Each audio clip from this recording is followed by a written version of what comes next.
Hi, everybody. Hope everything's going well with you. And I know you're ready to wrap up this work week. I'm kind of right there with you. It's been something. Um, this is our technology uh, PD session. At the end of our session, I'll put a link to get PD credit in the chat window. So please don't log off until you get that. And you will need to fill it out right now or today during the session rather than asking about it on another day. So be looking for that, please. We're going to start off with Tanner Fritz. He is from Clarksville Junior High and has agreed to offer some of his knowledge today, and we are very, very appreciative. So Tanner, I'm going to hand it off to you, and thank you for being here and doing this for us. Thanks, Terry. Like you said, I am Tanner Fritchie. I teach at Clarksville Junior High, and this is my first time presenting on Zoom, so bear with me as I try to make sure that this is shared correctly. Does everybody see the PowerPoint? Just a thumbs up, yeah? Okay, I'm going to try and play this. Tanner, we're not seeing it yet. You're not seeing it yet? No. Let me try that again then.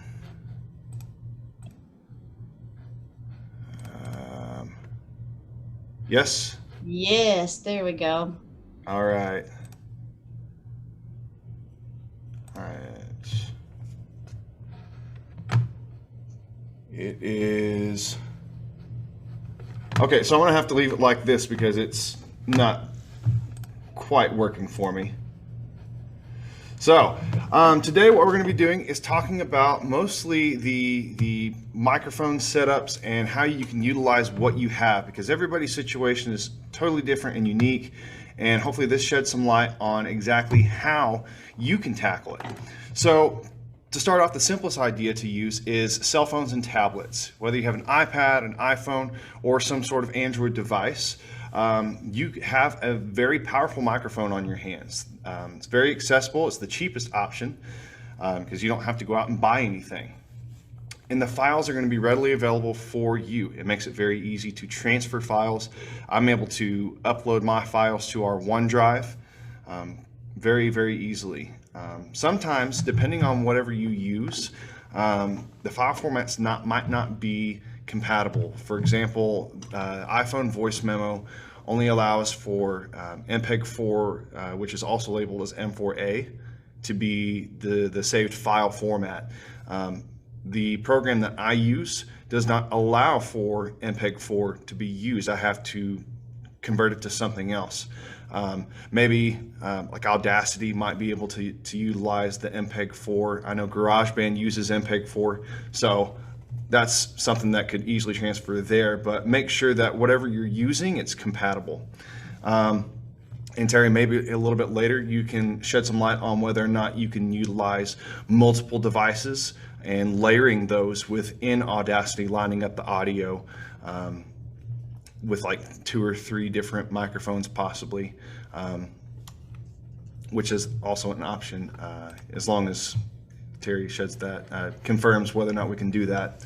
Another thing that you guys might have is a type of stage mic, and the quality does matter. If you go to Amazon and you buy like a $30, $50 mic, it's probably going to be made of plastic, and the plastic material absorbs a lot of sound and it sends a signal to the receiver that you don't want in your recording.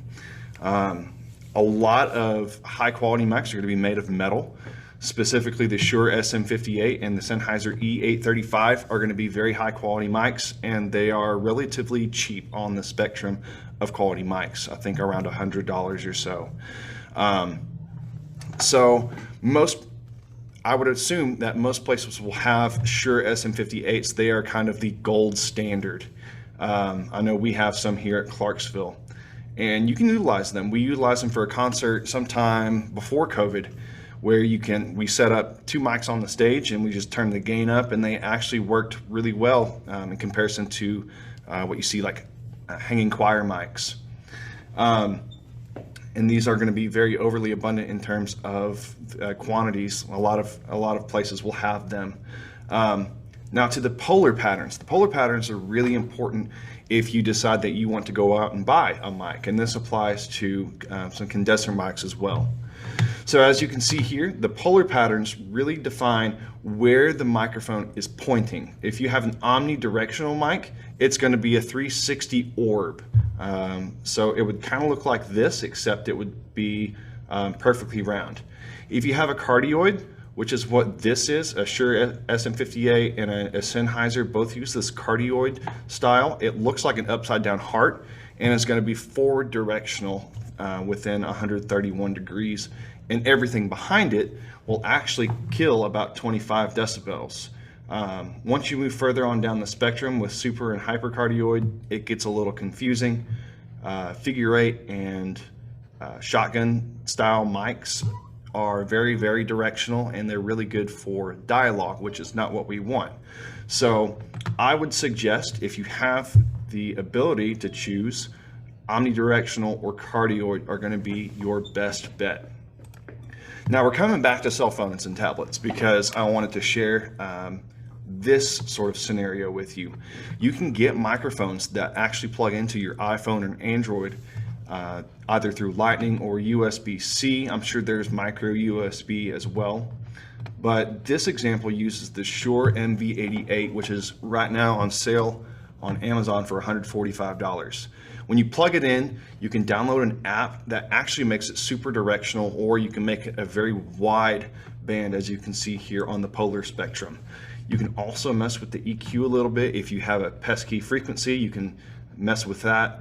You can also turn on a limiter and a compressor if you know how to use those. But this is a fantastic option. If I had to choose, I would probably go this route because it, like I said, you can set up the direction that you want to utilize. Now another thing, oh, that's not where I wanted it to go.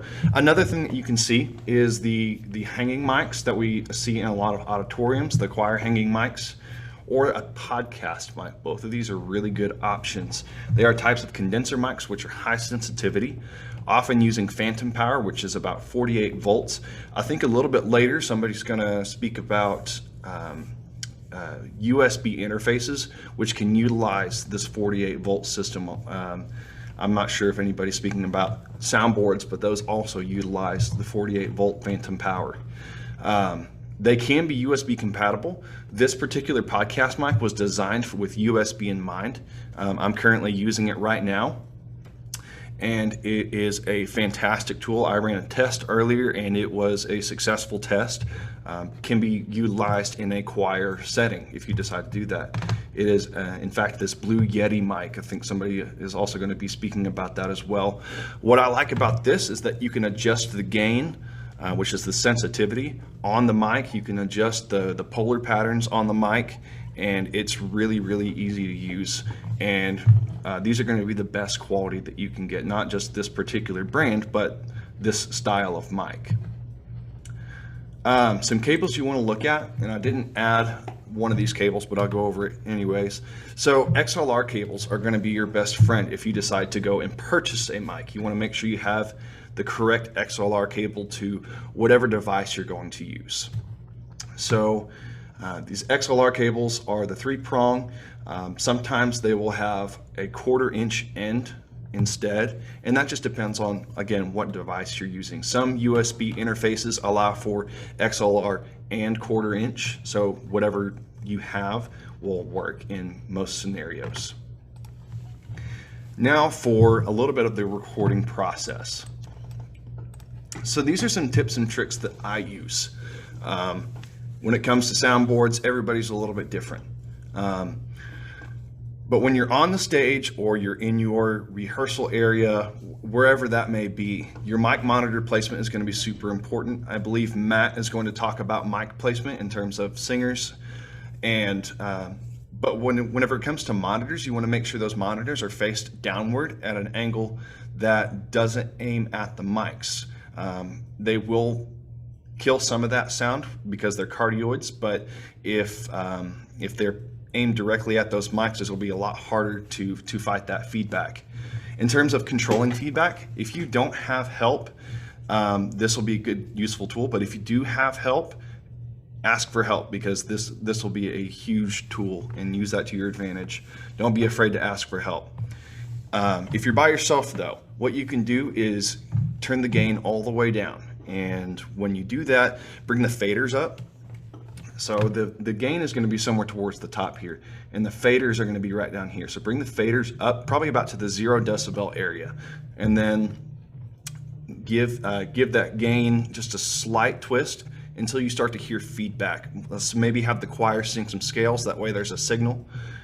Turn that gain up slowly at a time until you get that feedback. Once you get that feedback, pull it back just a little bit, and then you have a free range on the faders without pushing it too much. And that will give you a good idea of where you can set those levels.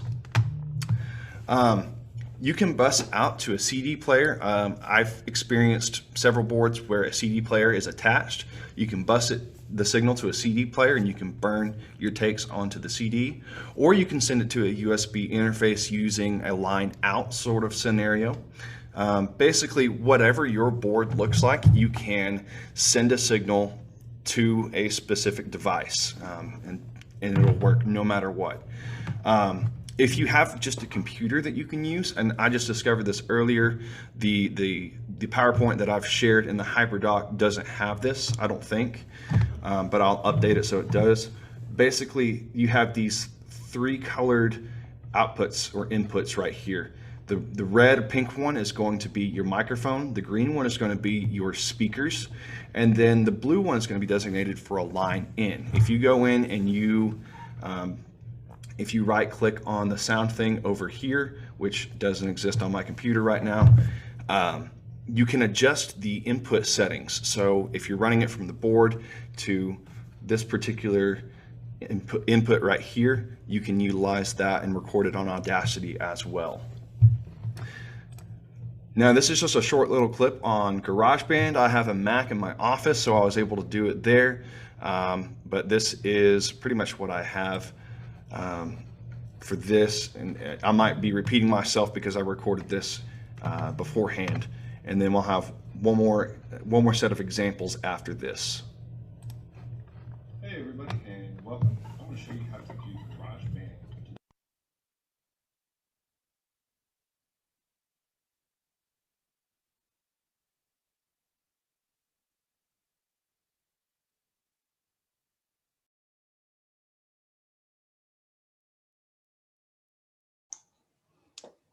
Tanner, there's no audio playing.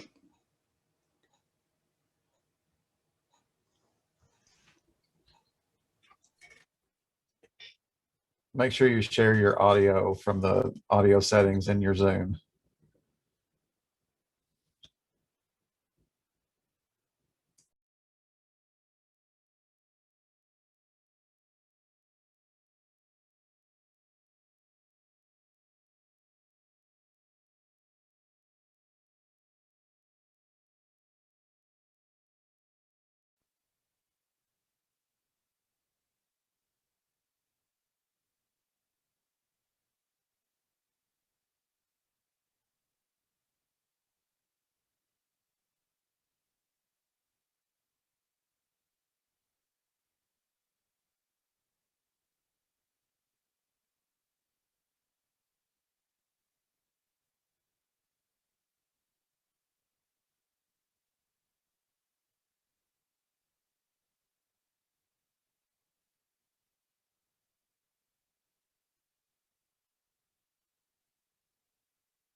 Tanner, we're still not hearing you.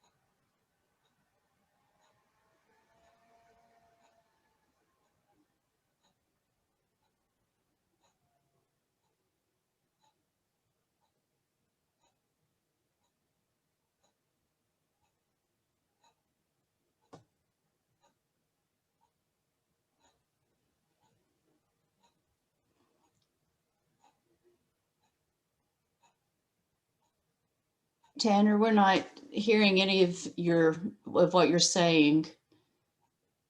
Did your mic change when you started that video? Can you hear me now? Yes, yay. Okay. Yep. Okay. Okay, try that again. All the technical difficulties over here. Change one thing and everything goes out of whack. All Yeah, right. that's kinds of fun. So I'll try to do this as quickly as I can. So you've got your input device, make sure that's selected. Make sure your output device is whatever you want it to be. And then you can actually select an audio recording here with this microphone. Make sure that this box is unchecked. And you go through and you can add several takes. Once you add those takes, you can easily compare them.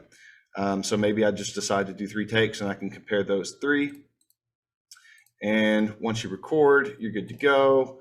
Make sure that you mute the previous take. That way it doesn't play in the background. Otherwise, it'll cause some problems. Once you are ready, you can hit the share button up here and export it to the disk. If you're really savvy with this sort of stuff, you can mess with the compressor and the EQ. However, I would make sure that the reverb is all the way off. You don't want that artificial reverb kicking in. And you can share it using different file types, using AAC, MP3, AIFF, or WAV. I would just use the high quality MP3. It's not like it's going to, I don't think it will have a negative effect on the overall quality of the sound. I provided some examples here, and I'm gonna, since I'm not really sure exactly how it's, let me just double check real quick and see if I can share the sound on my share sound. Okay, maybe this will work. These are some examples that I recorded earlier today on just a straight up iPhone, a Yeti using a high gain setting, and then a Yeti using a mid gain setting. For time's sake, we'll probably skip the high gain.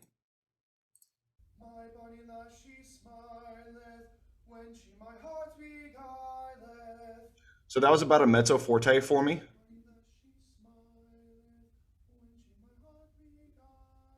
And about a piano or so. This was about 20 feet away, so you can utilize that in a group setting. That would really pick it up. I would try to distance it so that you can get everybody. I tested it earlier in the week with my guys, and I stuck it right in front of them, and it only picked up the few voices in front. So I would move it farther back, and it will still pick up everybody. In terms of the Yeti mid gain, it's a similar sound.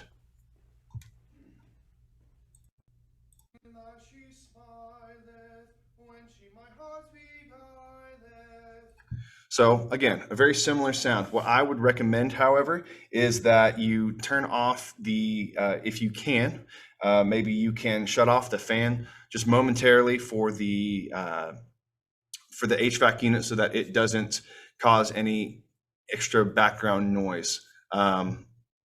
If you were to have the high gain setting, you can really hear the AC unit running in my room. But whenever I turned it down to about a mid gain setting, about 12 o'clock, it really helped out. I'm sorry for running over just a little bit with the technology issues, but that's all I have. Hopefully that provides a little bit of insight as to how you can utilize your technology. Thank you so much, Tanner. Appreciate it. Next, Ben Wynn is going to talk a little bit. He is from Berryville. So Ben, let me make you a co-host and you can take over. Thank you, ma'am.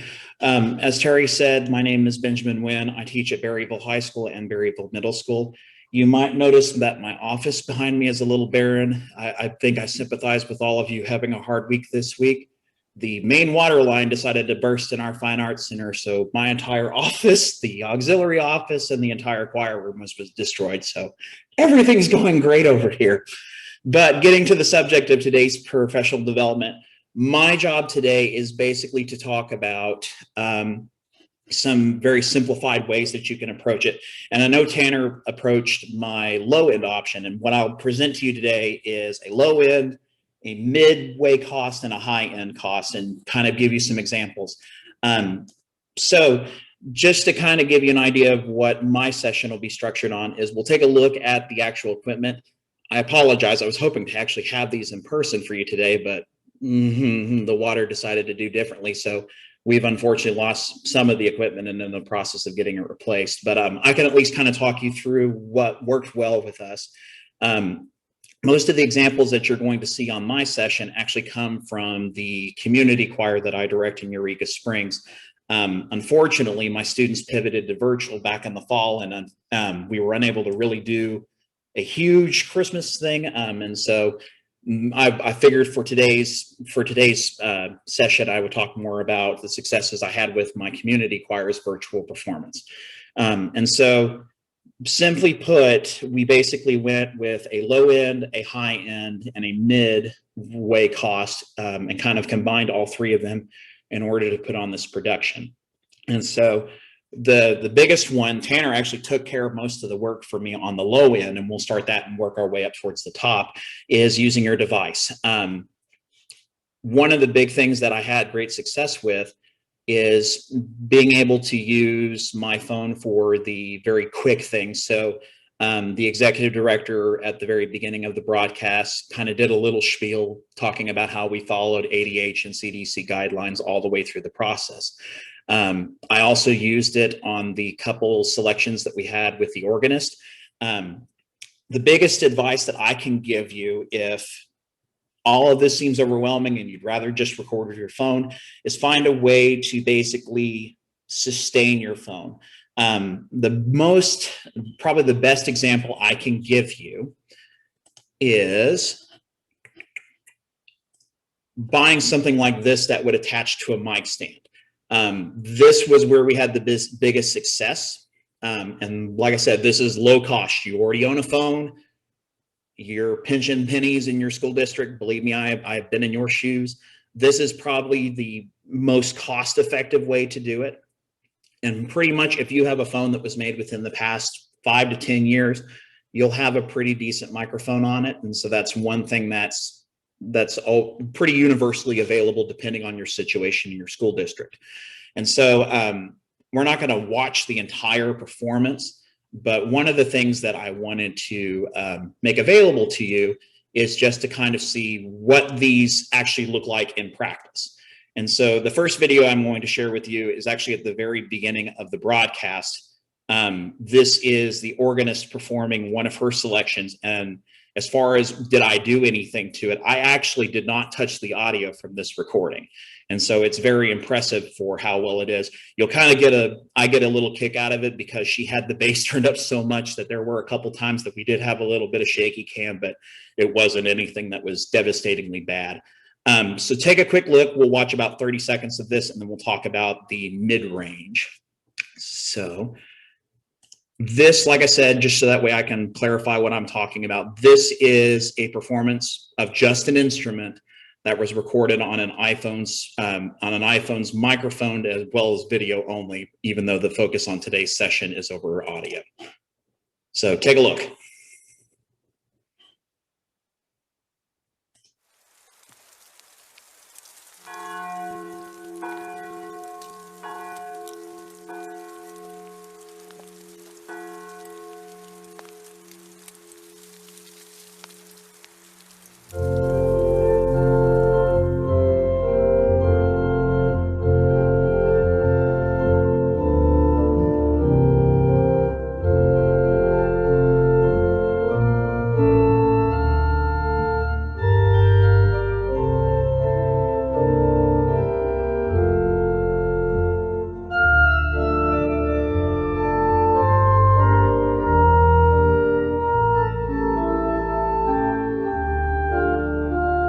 And for the sake of time, I'll go ahead and stop it right there.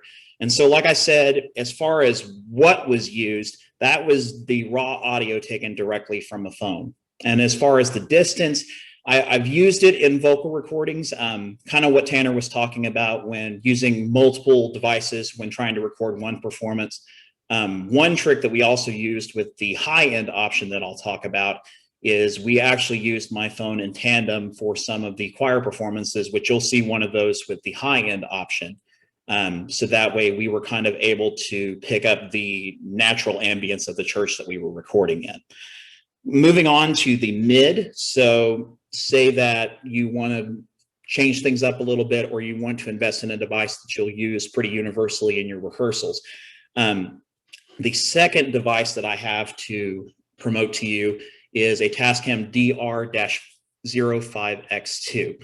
And one of the things that I proudly talk about this device, although I'm very sad that it burnt out on me after the bust in the office, is that it's very, very user-friendly. One of the things that I'm the most pleased with is in terms of managing levels, Tascam does a very good job of making sure that level control is very user-friendly. Just to kind of, I wish I could have shown this to you guys instead of kind of walking you through with my mouse, but a lot of the options are available in this quick button over here. And that's one of the biggest ones that I like to use is the auto level. And so basically, once you have the auto level set, once you determine the distance that you need to set your device apart from, you basically can get a pretty solid recording. This records to a micro SD card, and so that's pretty universally available to transfer over to your computer.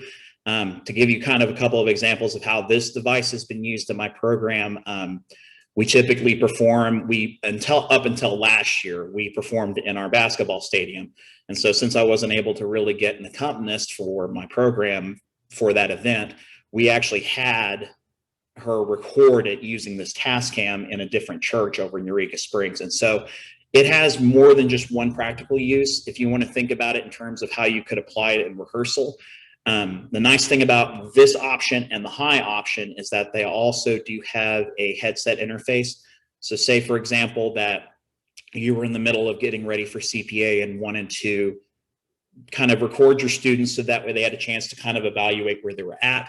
It's very easy to turn around and be able to present that recording. And so that was one of the handy things to use, especially whenever we were prepping for CPA. With this next option that I'm going to show you, I tried to plan for today in the mindset of not necessarily just CPA recordings, but for those of you that are interested in doing solo and ensemble as well with your students. And so the second option, the example I pulled, is actually a duet that was taken from this broadcast. For those of you up in Northwest Arkansas who know Jeannie Lee, you might actually be surprised to hear that these are actually two of her younger sisters, I think out of 5 or 6. And so I always get a kick out of how I've come to know that family over the years because of living out here. But we're going to spend about 30 seconds. Again, there was a little bit of mastery done on this recording after it's finished. So the Tascam, whenever we recorded this portion, and I should clarify, with the exception of the organ selections, the vocal selections were actually recorded before the video part. And so while they are pretty distanced, I should clarify that nothing is actually being sung in the video. We pretty much ended up milli-vanilling it, but so that way we could accommodate that 30-minute window that we all have to follow. But one of the things that you'll find is that it does a very good job, the Tascam does a very good job of trying to make sure that the voices don't overshadow the instrument. And so while it seems like the instrument's a little bit more pulled back in this recording, I think it does a good job of making sure that it doesn't disappear completely and you can still hear both the soprano and the alto soloist. So take a look at this one and then we'll talk about the high end.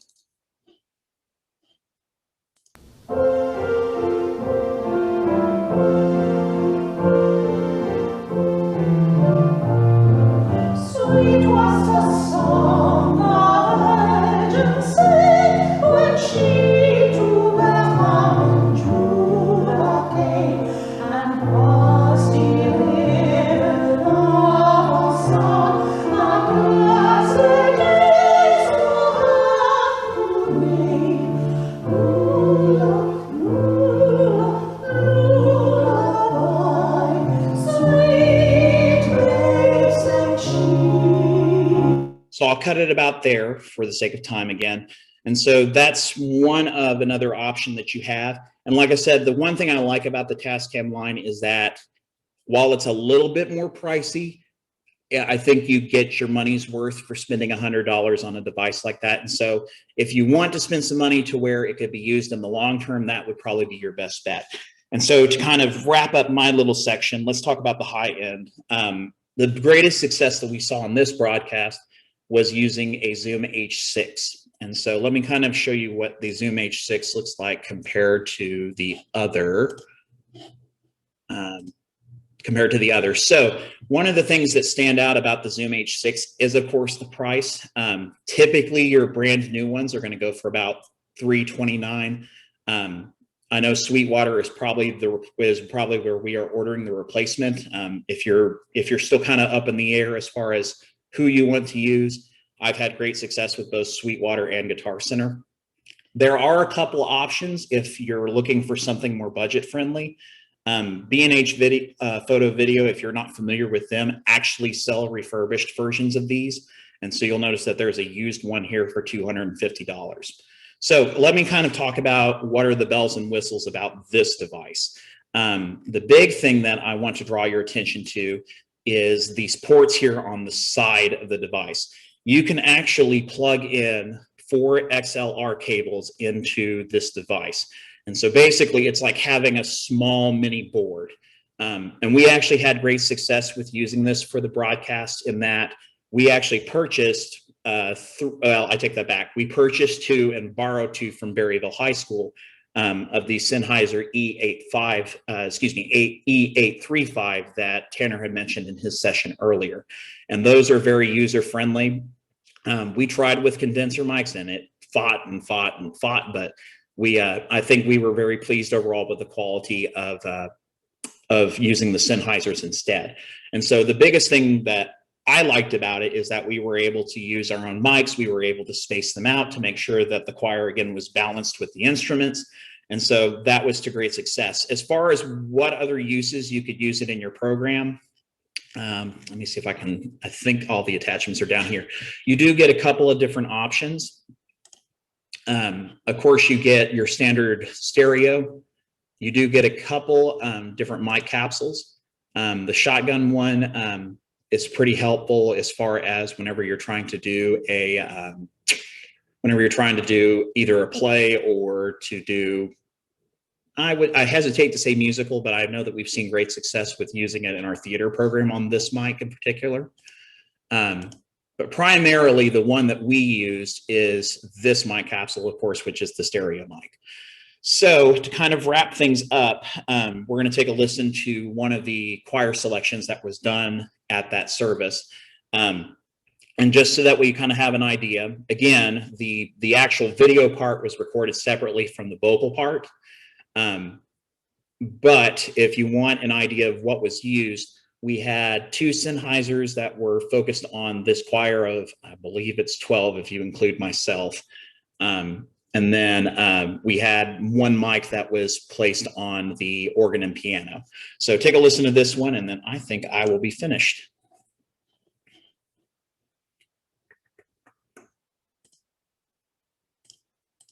It's not what I wanted to do. Ah, there we go.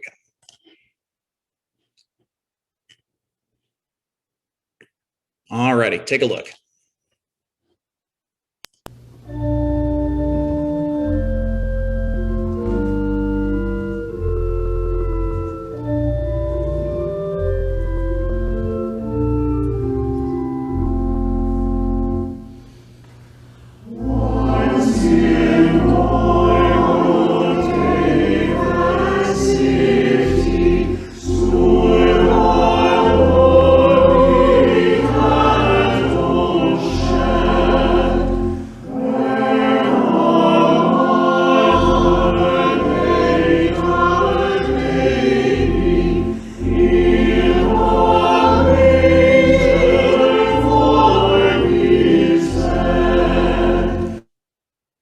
And so overall, we did receive a lot of success. It was a very interesting ordeal to put the whole thing together.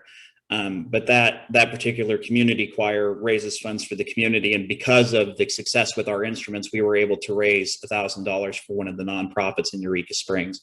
The last thing I want to close my session with is I did want to toss another another brand your way in terms of if you're kind of interested in that mindset of using a USB condenser. I've had great success with my Samsung condenser mic. Unfortunately, it was destroyed, but that ended up being a very efficient and easy way for me to record my students that audition for All Region and All State. And so if you're one to shop brands, I would also add Samsung to your list. And after that, I think that pretty much covers everything. Thank you for your time. Thanks so much, Ben. Appreciate it. All right, let's see. Let me switch over from Ben's being a presenter to Matthew Foy. Matt teaches at Russellville High School. So Matt, go ahead. All right, can everybody hear me okay? All right, good.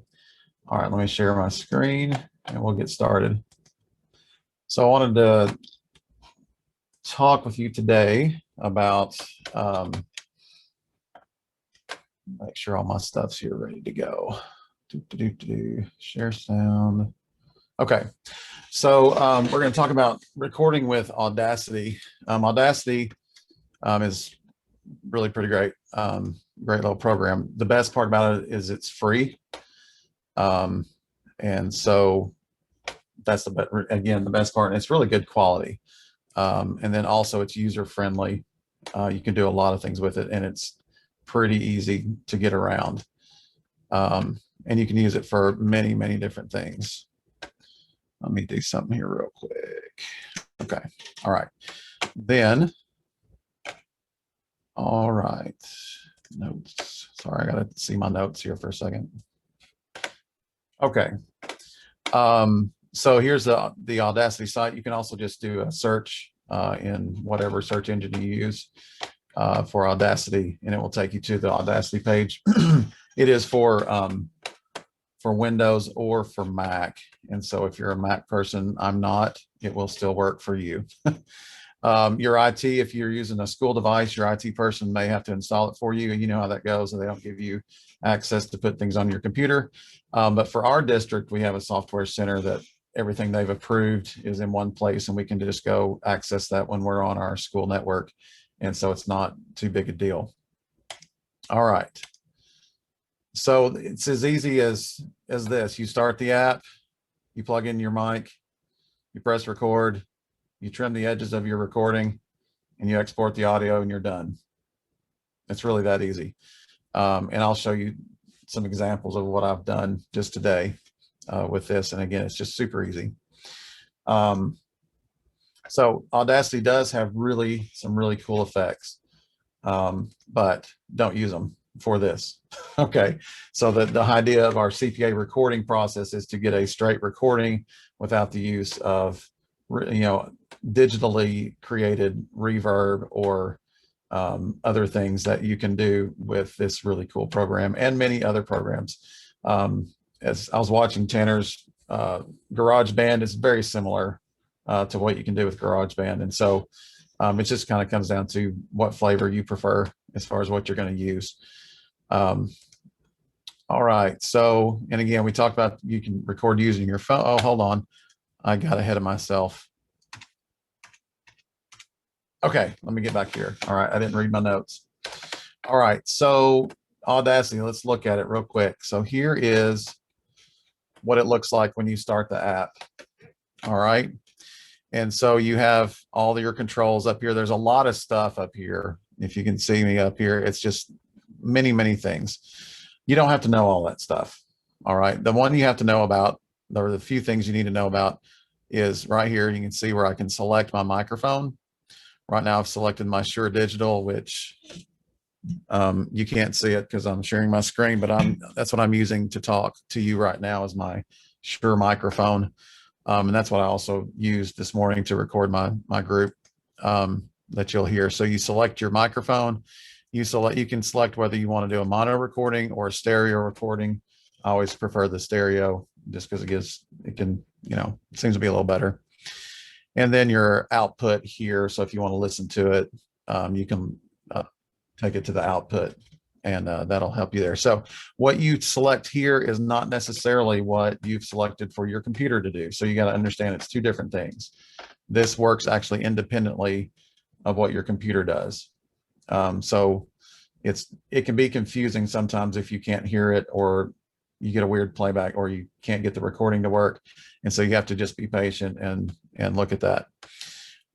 So really, again, I've plugged in my USB mic, and at this point, I point the mic towards the choir the way I want it pointed, and just kind of and I don't want to sound like I'm being too simple here, but on a microphone, generally, if you wherever the logo is for the company. So like I have this little radio mic, and you know, it stands straight up and it's got the cardioid in the middle, but you put so mine's a Shure labeled, and so you put the Shure towards the choir, and that's how you aim it. If you put the Shure away from the choir, you're not aiming your mic at the choir, if that makes sense. I'll show you in a minute. So anyway, so I point the mic at the choir, get everybody where I want them, and I hit record. And as you can see on your screen, all those little squiggly lines, that's recording my voice right now. And so we're getting a live recording, but I don't want to hear that. So I'm just going to X that out and get rid of it. So, so you can see it's just as easy as record. You make your recording, you hit stop. There's your recording. And if, say, you know, you counted your choir in and you don't want the judge to hear that, oh, that's really great. You just highlight, hit the delete button, and it's gone.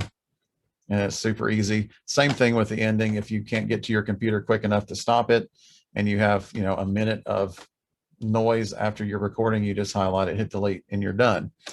And then you can have a clean recording to give to the judges. So that's pretty simple. I mean, pretty simple. It's how, and again, the good thing about this also, and again, similar to GarageBand, if you have one recording and you decide, you know, okay, I want to make several, well, you just mute this one over here, and then you just start a new recording, and there you go. And it starts a new recording, and you can make multiple recordings. And I'll show you an example here in a minute of what I did today. And again, you mute it as you go. If you want to listen to it, you just hit the solo, and you can listen to this one recording. One of the other uses for this program is, you can see it's a multi-track recorder. All right, so you get, and it's multi-track just means you can take several takes and they will happen all at the same time. For example, for our all region and all state auditions, because this is accessible to my students on their school owned devices, for them to record their auditions, I made the audition file available to them. They downloaded it, put it in Audacity. They uploaded it into Audacity. And then when they hit record, they could hear the track, and then it recorded their voice, and they were able to do that, and which made it easier for them to record it and then export it in order for us to get it and judge them. So it was really, it can be used for many different things. I used it for my small group.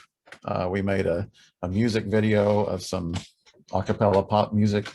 And so I used this to individually record students. And then with the multi-track feature, I layered them and got them all to line up just right to where we could hear a good performance of it. So that's that. So it's really is that simple: record, stop.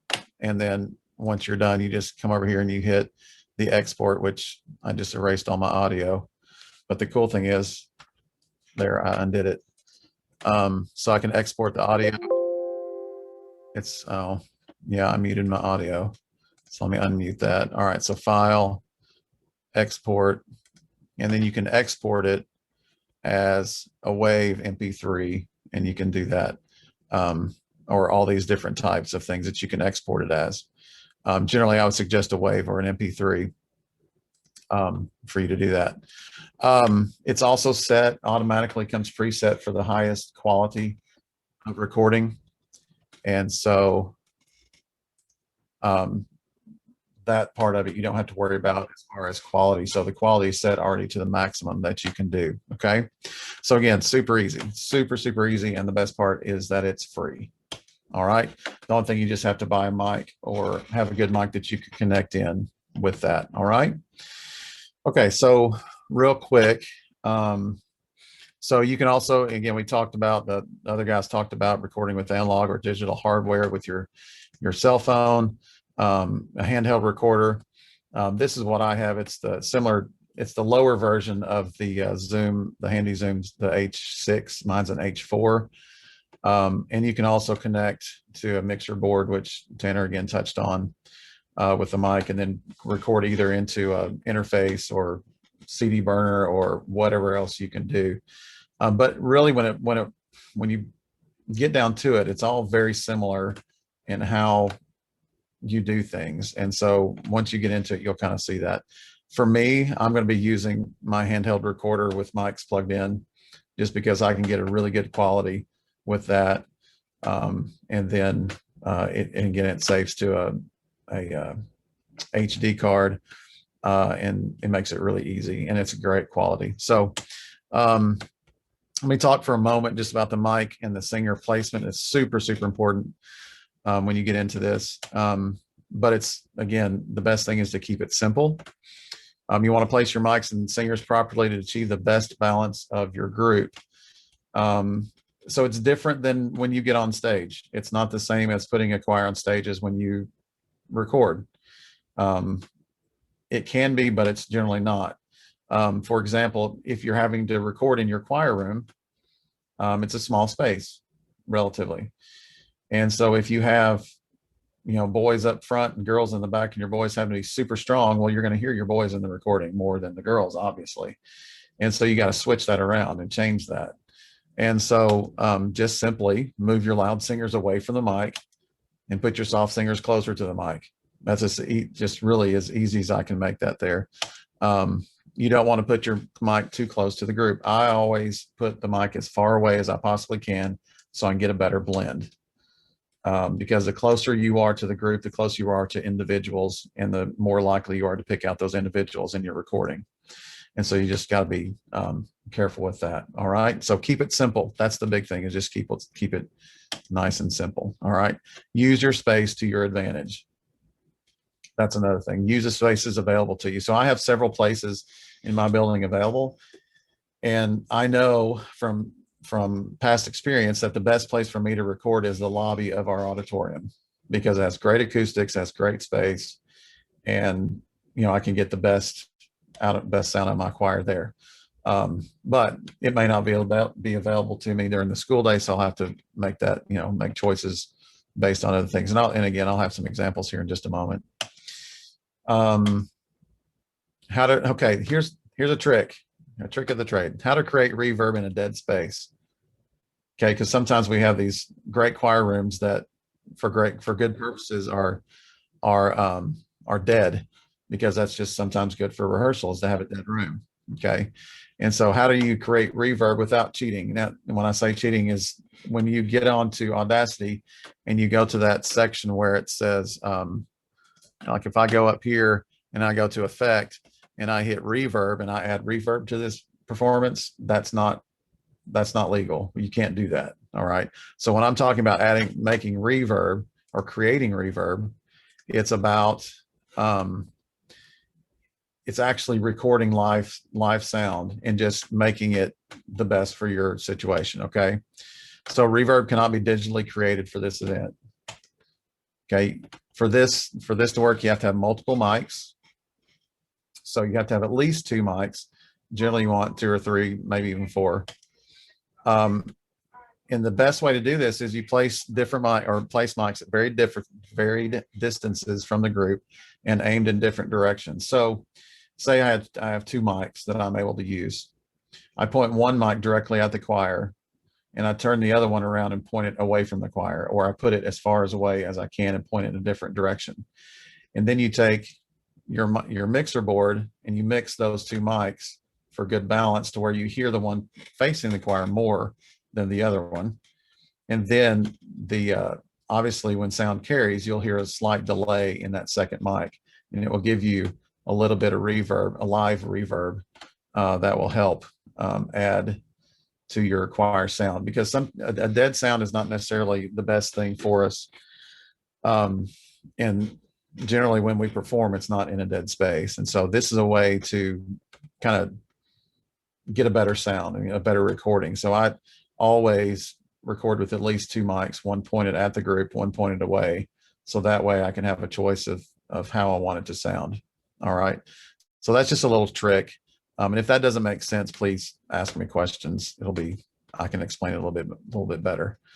I'm just trying to hurry so Clint has time. Okay, so last thoughts for me. Actually, let me do this real quick. Let me go back to these are some recordings that I did today for a rehearsal. And so if you can see up here, I've got 1, 2, 3, 4, 5, 6, maybe 7, 10, I don't know, a bunch. All these are separate recordings that you can see here. And the squiggly lines, it's just, all that is just volume. It has nothing to do with anything else. Is that the taller the line or the wider the line, this vertically, it's is louder, the louder it is. And so you can see this very first recording, my microphone was not turned up very loud, and so it got very little.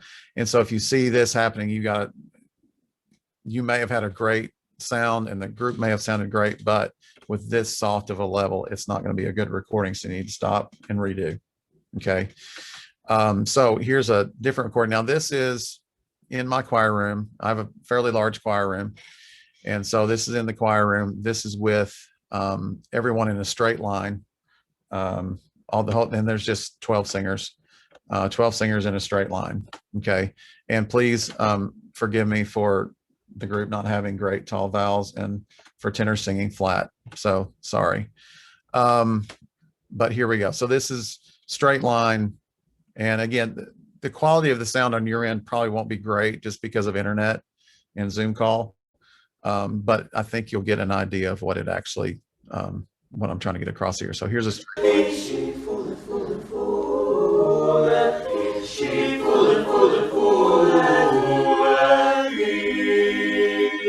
now, hopefully you can tell that is quite bass heavy, boy heavy, and they're all in the straight line. My girls were singing wimpy today.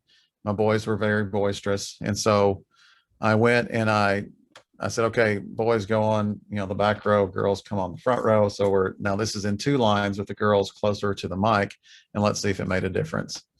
All right, so here we go with same room, girls in front.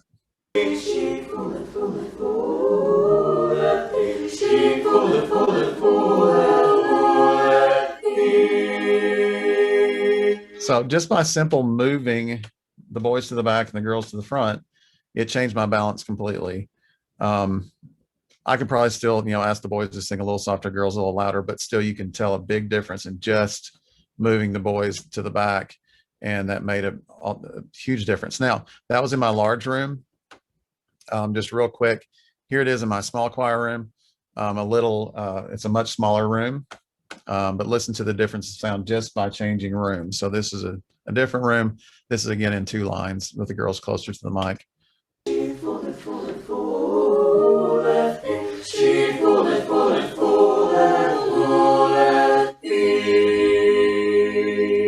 So not too bad, but it changes the quality of the sound is completely different just by changing that room. And then lastly, let me give you one. My kids love singing in our stairwells. We have a stairwell next to the choir room. They love singing in it because it's just incredibly, an incredible amount of reverb. And so here they are in the stairwell, and you can hear the reverb. That's really too much, but here it is.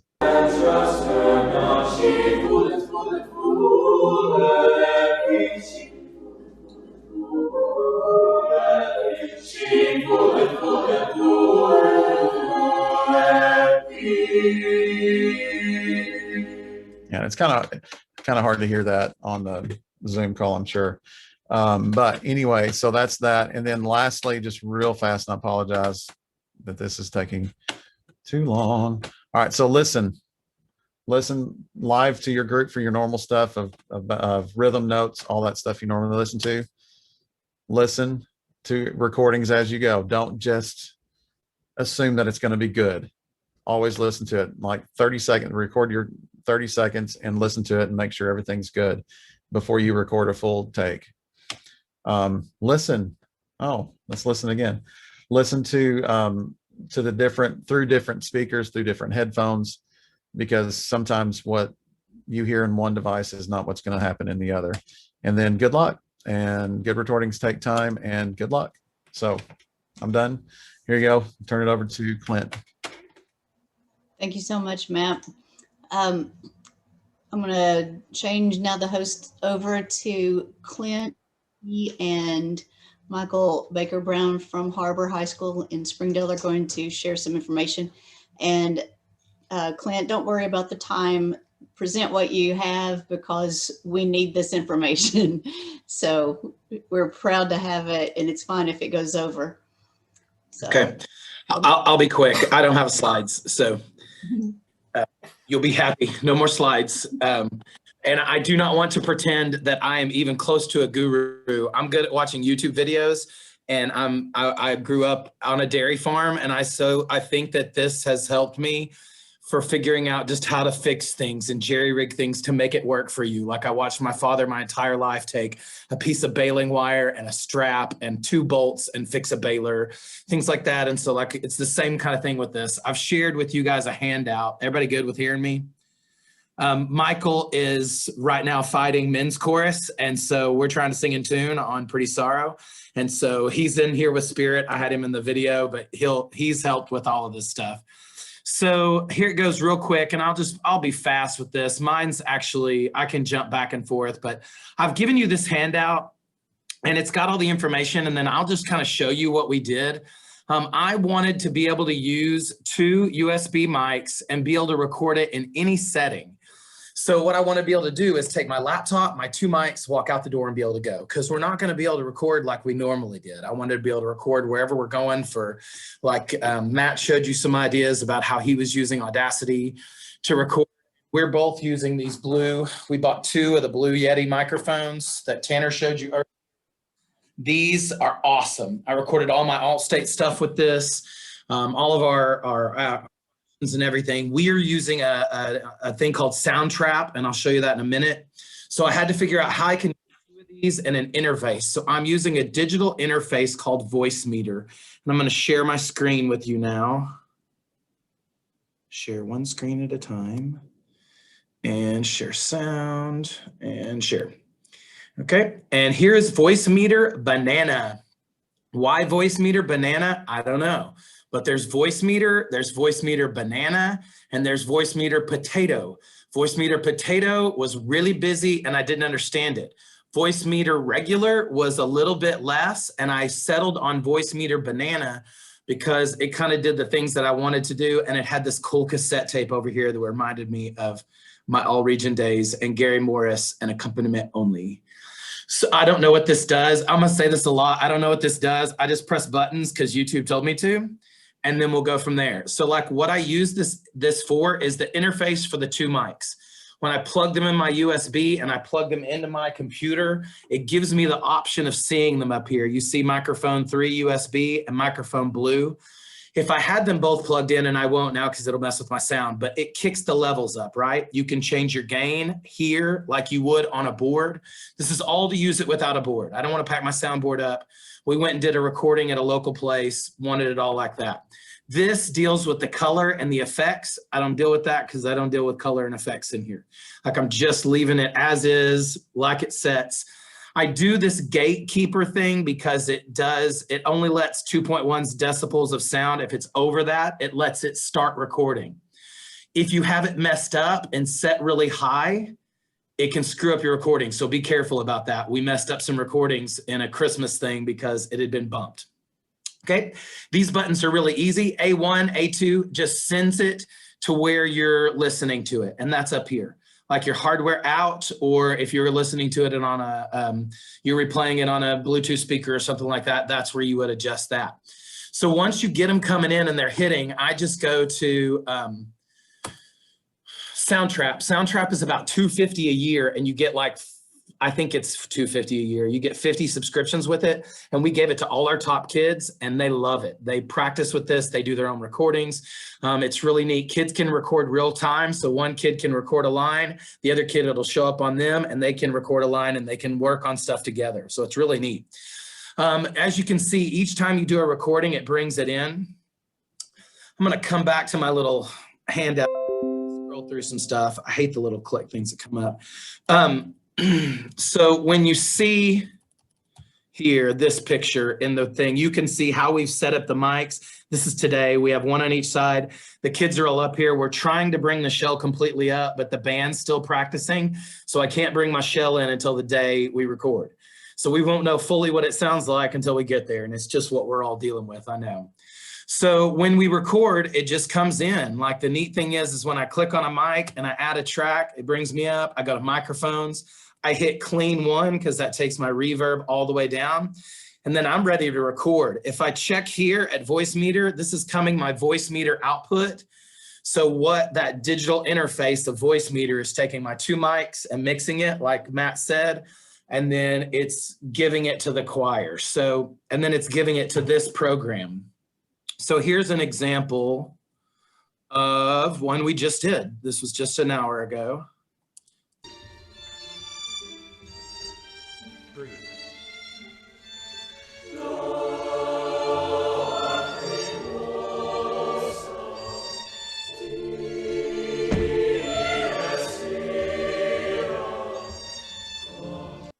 And you can hear me stomp for the downbeat that I want. It's like any kind of extraneous movements, it picks it up amazing. Any page turn, it picks it up. Any sniffle, any cough, I mean, it picks up everything. The wonderful thing about that is they're really hot. Like Tanner said earlier, you got to watch your gain and your settings, and you just have to constantly play with it. Like Matt said, listen again, re-record, listen again, move the mics, move the thing up, move the thing back. So we used a lot of different deals. In the fall, we recorded, and I put this on here for you. We recorded some sessions in the fall. We called them the Heron Crest recordings. It's a really cool place that they just built in Springdale, and this guy let us in for free. He's got a $250,000 grand piano in it that plays itself. And when my kid that played for us, he recorded all of that kid's playing, and then it's in the memory of the piano, and he can go back and press a button and it'll play that accompaniment. It's super awesome. But we doctored all this. So here are doctored recordings. These are not safe for, but this wasn't in CPA, so I didn't care. So I laid them into, I'll give you just a second. There's my son. Love it.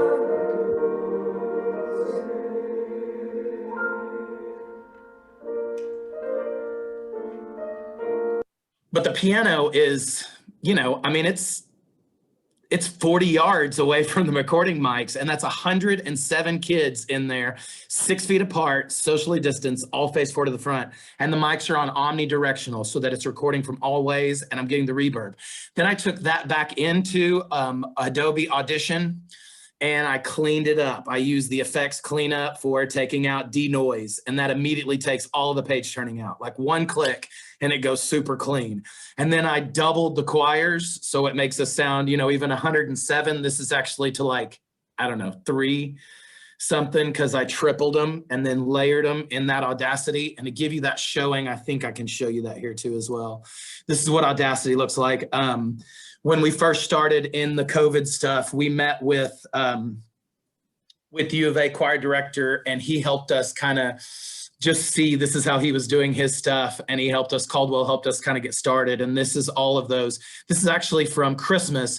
I recorded one choir in the bleak midwinter. And then I recorded another choir in the bleak midwinter. And then I recorded like altos in one class, soprano, tenor bass in another. Then we put it all together. So this is all 300 of our kids into one digital interface. And you see the little breaks. Those are all clips and cuts.